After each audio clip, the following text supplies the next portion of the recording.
Julia Roberts brise le silence après 30 ans, et ce qu'elle révèle enfin sur Richard Gere bouleverse tout ce que le public croyait savoir. Ce n'est ni une romance secrète, ni un conflit caché, mais une vérité froide qu'elle avait étouffée pendant 3 décennies. Et ce qu'elle s'apprête à avouer va réécrire toute l'histoire derrière le duo mythique de Pretty Woman. Le public pense toujours connaître Julia Roberts. Pour beaucoup, elle est l'image parfaite de Hollywood, une femme qui entre dans le cadre avec un sourire large, une énergie douce et une présence qui semble dissiper n'importe quelle ombre. Là où Julia apparaît, tout paraît plus léger, son visage rassure, son rire détend et son nom suffit d'élier qu'elle appartient naturellement à la lumière. Très tôt, les médias l'ont enfermée dans une seule idée, America's Sweetheart. Une actrice lumineuse, simple, abordable, toujours prête à offrir la bonne émotion au bon moment. Une femme que l'on croit née pour être aimée. Les magazines répétaient le même récit. Julia ne ratait rien, Julia ne tombe jamais, Julia incarne ce que Hollywood veut montrer au monde. Et parce que son image a été vue des milliers de fois, le public a fini par croire qu'il connaissait tout d'elle. Mais ce que le public voit n'est jamais l'histoire complète.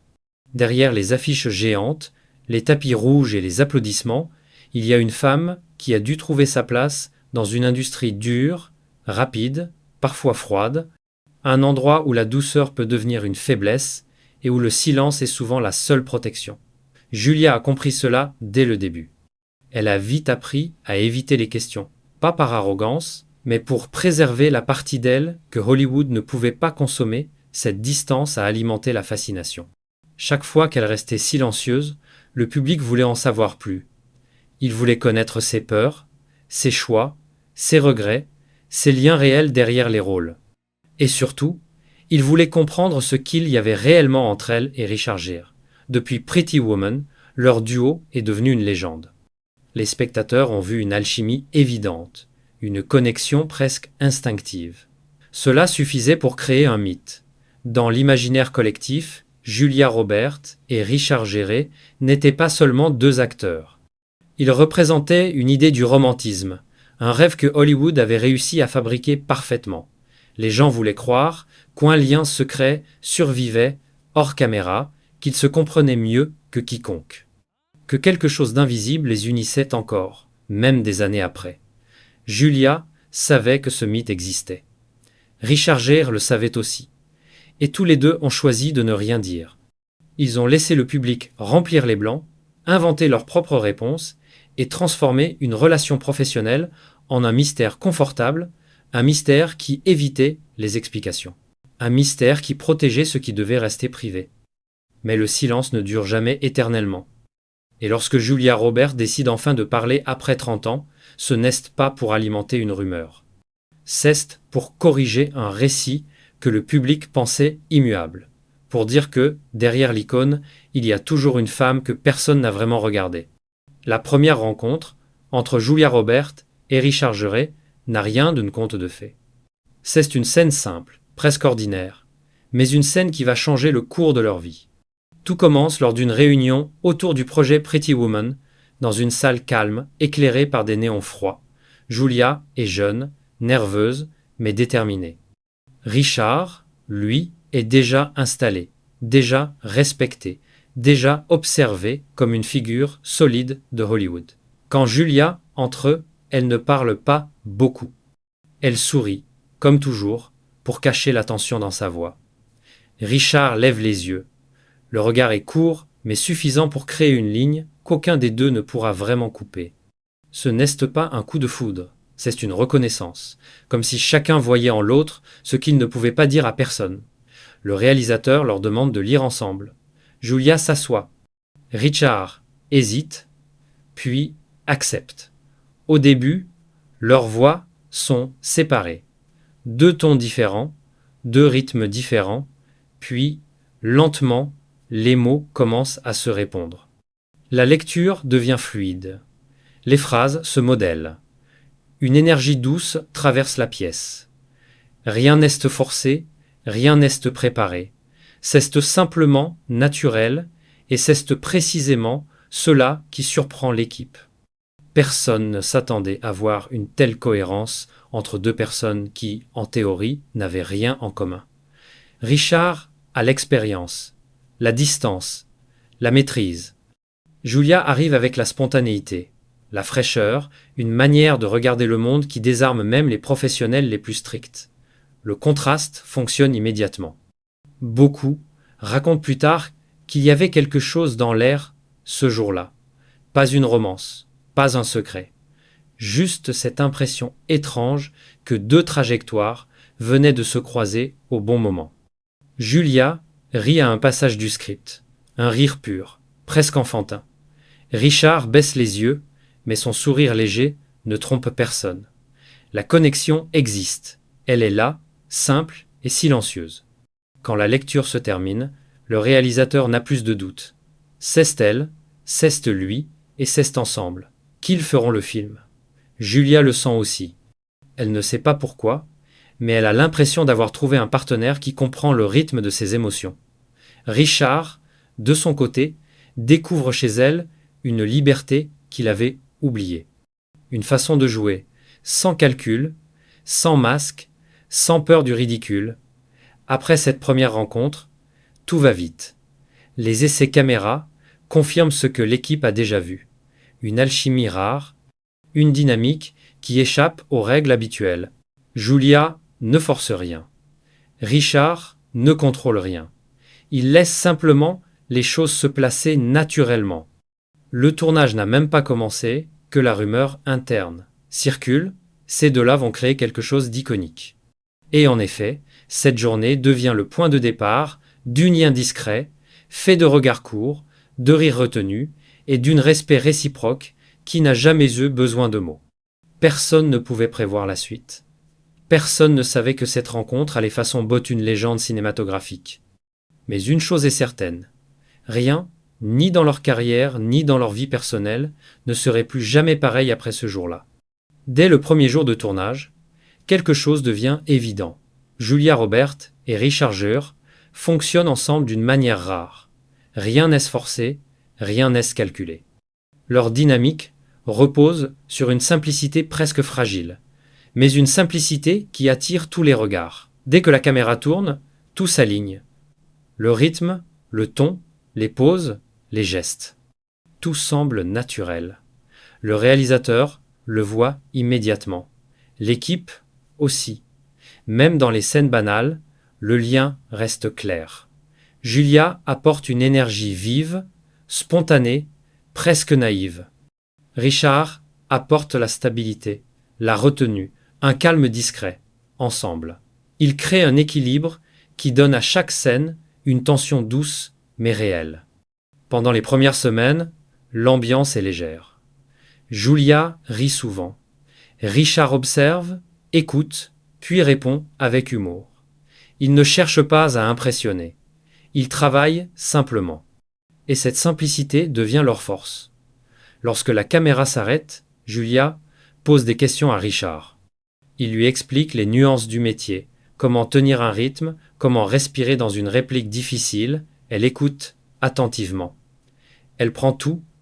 Elle grandit vite. Dans le studio, tout le monde sent que Pretty Woman n'est plus un film parmi tant d'autres. Quelque chose se construit. Une alchimie que personne n'avait prévue. On parle d'eux pendant les pauses. On les observe pendant les répétitions. On remarque les regards courts, les sourires discrets, pas de romantisme, pas de secret. Ou simplement, deux personnes qui trouvent une façon de travailler ensemble, comme si elles se connaissaient depuis longtemps. Pour Julia, cette période ressemble à un souffle. Elle est jeune, mais elle se sent portée. Elle découvre qu'elle peut être drôle, libre, effrontée, tout en appartenant à un cadre exigeant. Richard lui laisse de l'espace. Il ne la corrige pas, il ne la contrôle pas, il la laisse respirer. Et cela change tout. Elle a l'impression, pour la première fois, qu'elle n'est pas seulement une actrice débutante, mais une véritable partenaire. Pour Richard, c'est une surprise. Il pensait vivre un tournage normal, rien de plus. Mais Julia bouscule ses habitudes. Elle improvise. Elle casse le rythme.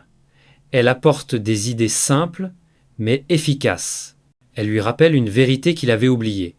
Parfois, jouer, c'est juste être présent, être humain. Cela lui plaît, cela l'allège. Cette période lumineuse atteint son sommet lors de la fameuse scène du collier. Une scène courte, une scène de comédie. Richard referme la boîte pour surprendre Julia. Elle éclate de rire. L'équipe s'arrête. Le réalisateur regarde le moniteur. Tout le monde sait que ce moment-là deviendra iconique. Julia ne joue pas. Elle réagit. Et c'est précisément cette authenticité qui transforme la scène en magie pure. Mais derrière cette lumière, un premier signe apparaît. Un signe discret, une pause plus longue que d'habitude, un silence entre deux prises. Richard semble parfois se retirer, comme s'il voulait éviter quelque chose qu'il ne dit pas. Julia le remarque, mais elle choisit de l'ignorer. Elle ne veut pas briser l'équilibre fragile qu'ils ont construit. Elle croit que ce silence passera. Elle croit que c'est juste la fatigue, la pression, l'emploi du temps serré. Elle continue à sourire. Elle continue à jouer. Elle continue à donner le meilleur d'elle-même. Parce qu'elle pense que, tant que les caméras tournent, tout peut rester léger. Mais elle ne sait pas encore que ce silence deviendra plus profond avec le temps. Qu'il s'étira jusqu'à devenir une distance. Qu'il creuserait, lentement, un espace que ni l'un ni l'autre ne saura combler. Pour l'instant, pourtant, tout est encore lumineux. Leur duo fait vibrer le plateau. Le film avance sans heurte. L'équipe adore travailler avec eux.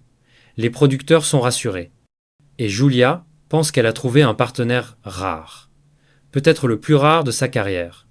C'est cette période qui restera fixée dans la mémoire du public, deux acteurs, côte à côte, créant une histoire qui deviendra un phénomène mondial. Une période où Nothing semblait pouvoir les atteindre. Une période qui, quelques mois plus tard, prendra une toute autre couleur. La lumière ne disparaît jamais d'un coup. Elle s'éteint lentement, presque sans bruit. C'est exactement ce qui se passe entre Julia Roberts et Richard Gere après les premières semaines de tournage. Le ton change, les sourires deviennent plus courts, les silences plus longs. Au début, personne ne s'en rend compte.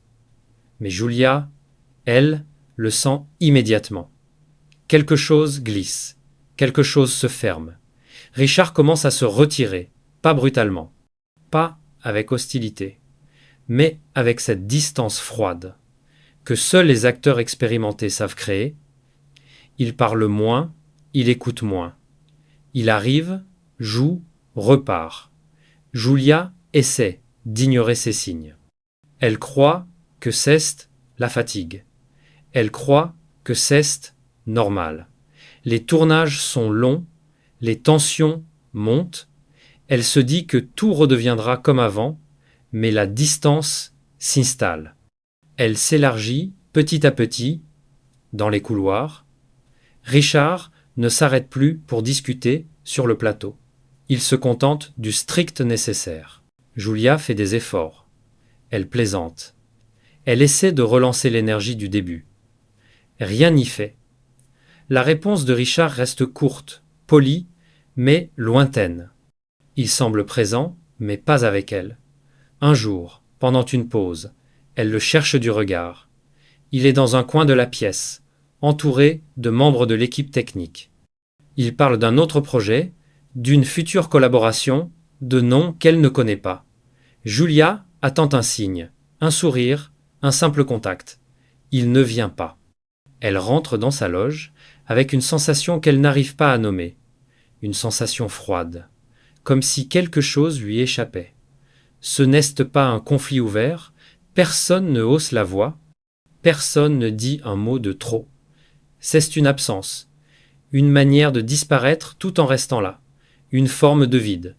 Et ce vide commence à peser sur Julia d'une façon qu'elle ne comprend pas encore.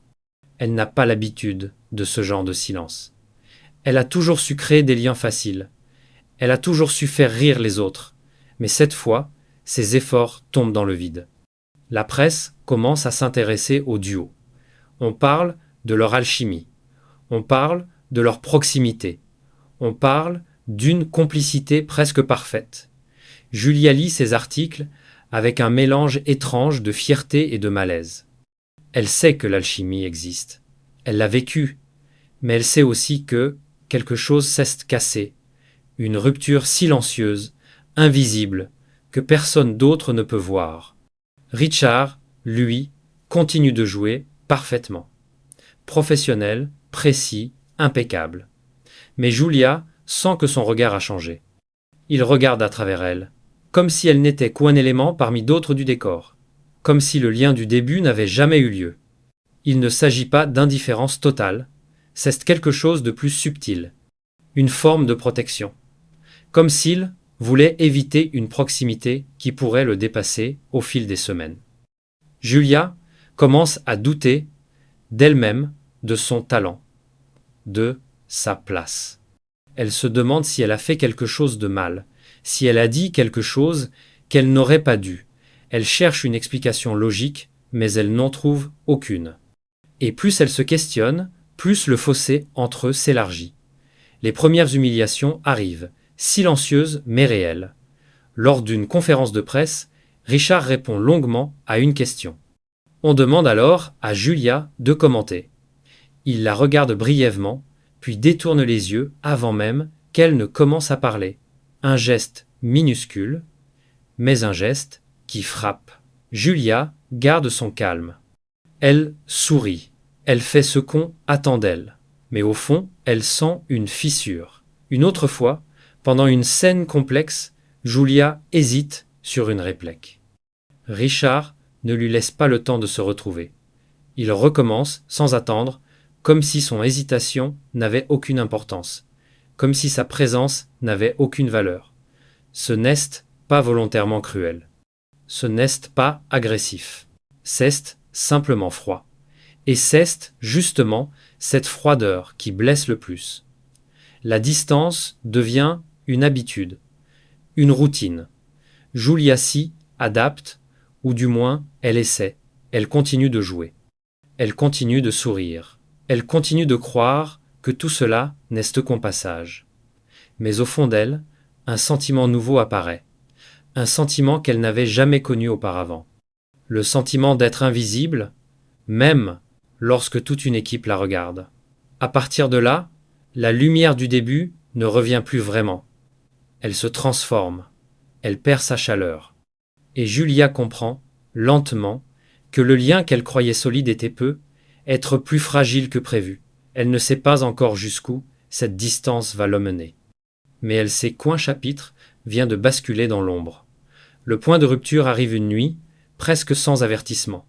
Le tournage touche à sa fin, l'équipe est fatiguée, les journées sont longues, les interviews s'enchaînent.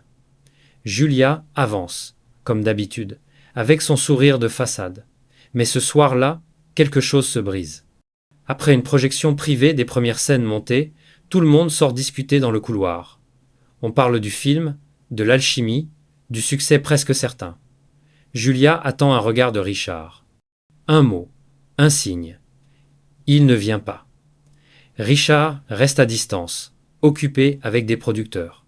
Il la voit, mais il ne s'approche pas. Pas cette fois. Julia décide d'attendre. Elle reste debout, adossée au mur, les bras croisés pour cacher le tremblement de ses mains.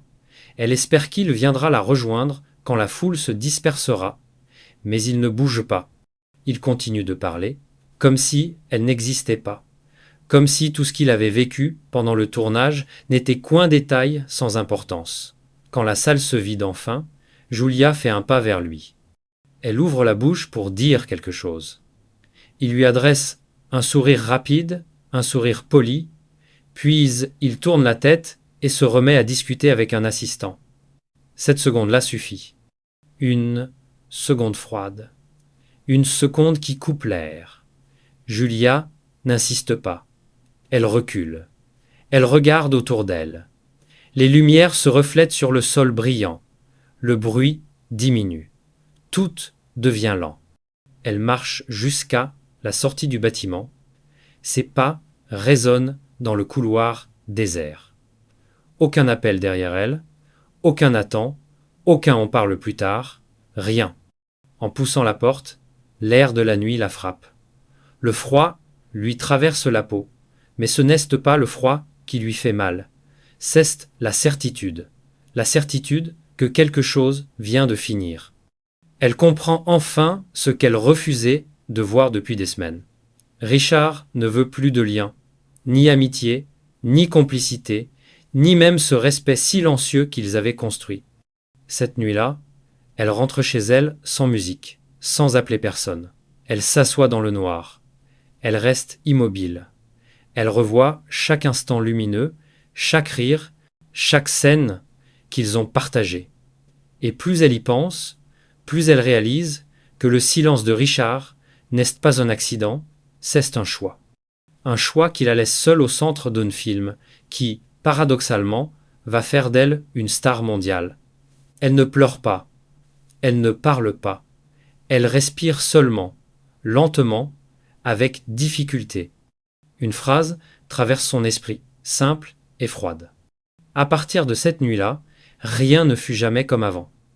La révélation arrive bien plus tard, dans une salle calme, lors d'une interview que Julia n'avait pas vraiment envie de faire.